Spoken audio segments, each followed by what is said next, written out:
لو انت طالب في كمبيوتر ساينس ومحتار تدخل قسم ايه، الفيديو ده هيبقى الخلاصة ليك. اختيار الاقسام هو دايما موضوع بيشغل كل طلبة كمبيوتر ساينس. ادخل قسم ايه؟ طب لو انا الجي بي اي اساسا ما جابش القسم اللي انا عايزه، ادخل ايه؟ اعمل ايه؟ لما بتدخل الكلية بتبقى لسه تايه شوية بين نظام الثانوية العامة القديم ونظام الكلية الجديد، بتبقى لسه مش عارف انت في المكان الصح ولا لا. حتى لو انت حابب الكلية وداخلها انت فعلا كنت عايز تخشها، بتبقى في جزء انا تايه، انا مش عارف انا عايز اعمل ايه. وده برضو بيظهر معاك اكتر في ان انت انا اختار قسم ايه، لان بيبقى لسه الاختيار قدامك، مش خلصت ثانويه عامه خلاص كليه قسم واحد وهتكمل فيها على طول. تختار القسم على اساس ايه؟ احنا عندنا في كمبيوتر ساينس اقسام كتير، اولها كمبيوتر ساينس، انفورميشن تكنولوجي، انفورميشن سيستمز، ارتفيشال انتليجنس، وديسيجن سبورت. طب انت محتار ادخل ايه او ادخله ليه؟ الموضوع بيتوه شويه، بس ان شاء الله في الفيديو ده هنبتدي نحدد ونقول لك كل قسم انت ممكن تدخله ازاي. اول حاجه انت بتحتاج تشوفها المواد اللي كل قسم بيقدمها، وده انت اوريدي بتبقى شايف بريف عنه في سنه اولى وفي سنه ثانيه، لان انت بتبقى واخد introduction to computer science, introduction to information systems. بتبقى عندك خلفيه انت هتدرس ايه في المواد دي في الاخر، فانت بتبقى عدى عليك ماده او مادتين من كل قسم. عن طريق ان انت تقدر تشوف المواد اللي بتبقى في القسم بعد كده، هتقدر تشوف انت ميال لايه، ايه المواد اللي كنت شاطر فيها اكتر، ايه المواد اللي انت بتحبها اكتر، ايه المواد اللي هي براكتيكال. انا بحب الحاجه البراكتيكال، حاجه فيها بروبلم سولفينج، حاجه فيها الجوريزمز. على حسب انت محتاج ايه بتبتدي تحدد عن طريق مواد القسم. خلينا نقول مثلا ان انت اخترت ان انت تخش قسم سي اس، بس لقيت ان انت الجي بي اي بتاعك مش جايب قسم سي اس واضطريت تدخل قسم تاني. هل دي كده نهايه العالم؟ انا كان نفسي اخش سي اس، لو ما دخلتوش فكده كل حاجه باظت. لا، ده مش حقيقي. في الاول وفي الاخر احنا كلنا في كليه واحده بندرس مجالات مختلفه شويه، بس اجمالا بنتجمع في حاجه واحده. احنا نقدر كلنا نشتغل كل الشغل اللي اي حد ممكن يشتغل. انت مش محتاج تكون في قسم معين علشان تقول انا عايز اشتغل سوفت وير ديفلوبر، عايز اشتغل داتا ساينت، او عايز اشتغل اي حاجه تانية.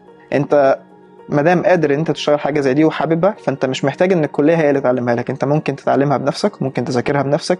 طول ما انت الحاجه دي انت مهتم بيها افضل وراها لحد ما تحقق. واحنا اوريدي عندنا شركات كتير جوه مصر وبره مصر، كل شركه بيبقى عندها specific requirements. انا عايز للبوزيشن ده شويه requirements عامله ازاي. فانا محتاج مثلا لسوفت وير انجينير ان هو يكون عنده problem solving skills، بيكون عنده analytical skills، بيكون عنده set of skills معينه لكل شركه بتبقى متحدده.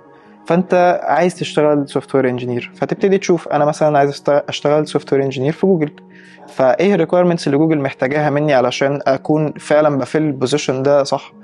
على اساسه بتبتدي تشوف ايه النقط اللي ناقصاك، ايه الحاجات اللي انت سترينث بوينتس محتاج تركز عليها، وتبتدي تحدد ده وتبتدي تذاكره فعلا. مش محتاج الكليه هي اللي تقول لك ذاكر ده او اعمل ده، لا، انت عارف انت محتاج ايه، عارف انت عايز ايه، وعلى اساسه بتبتدي التارجت ده. وبما انك كمبيوتر ساينس ستودنت، انت في حاجه مهمه جدا لازم تركز عليها، مفيش شركه ما بتطلبهاش، وهي البروبلم سولفينج سكيلز.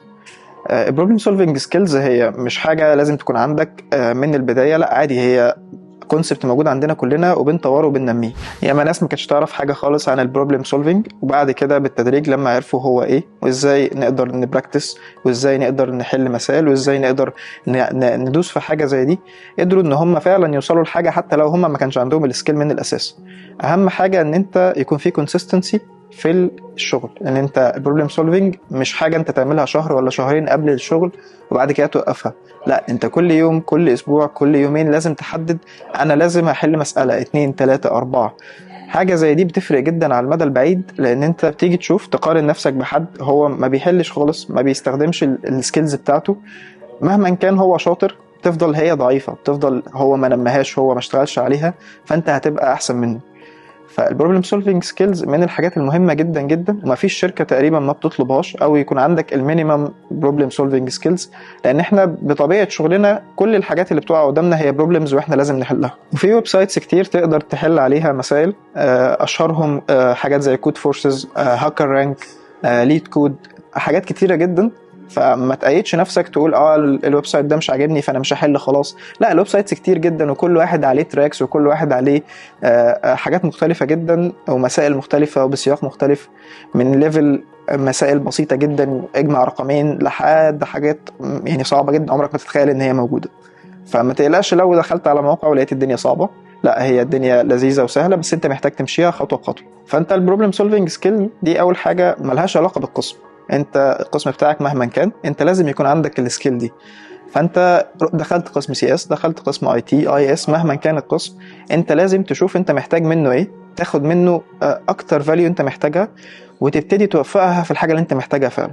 انا مثلا راجل بحب الديفلوبمنت جدا، بس دخلت ديسيجن سبورت، وانا مالياش في الديسيجن سبورت قوي. ده ما يمنعكش ابدا ان انت تتعلم بروجرامينج لانجويج، تتعلم فريم ورك، تتعلم ازاي هاو تو ديفلوب سوفت وير، هاو تو بيكام ا سوفت وير انجينير، ده جنب الديسيجن سبورت، لان انت ممكن تستخدم السكيلز دي في اوريدي ان انت تبيلد تول فور ديسيجن سبورت. فانت ما توقفش نفسك عن ان انت دخلت قسم لا انا خلاص كده الدنيا باظت، كل حاجه مش هتمشي زي ما انا عايز. لا، انت القسم ملوش علاقه، انت اتعلم اللي انت عايزه وادرس اللي انت عايزه وطبق ده في الحاجه اللي انت بتحبها في الاول وفي الاخر. وبس كده، دي كانت نصيحتي للناس اللي كانت محتاره في موضوع الاقسام، المشكله اللي بتعدي باي كمبيوتر ساينس ستودنت. ما تشغلش بالك، وانت دايما طول ما انت بتجتهد في الحاجه اللي انت بتعملها ان شاء الله هتوصل للمكان اللي انت عايزه. لو عجبك الفيديو ده ممكن تعملها لايك وشير وسبسكرايب، وتكتب لنا في الكومنتات لو محتاج اي حاجه تانية نتكلم عنها. وبس كده، سلام.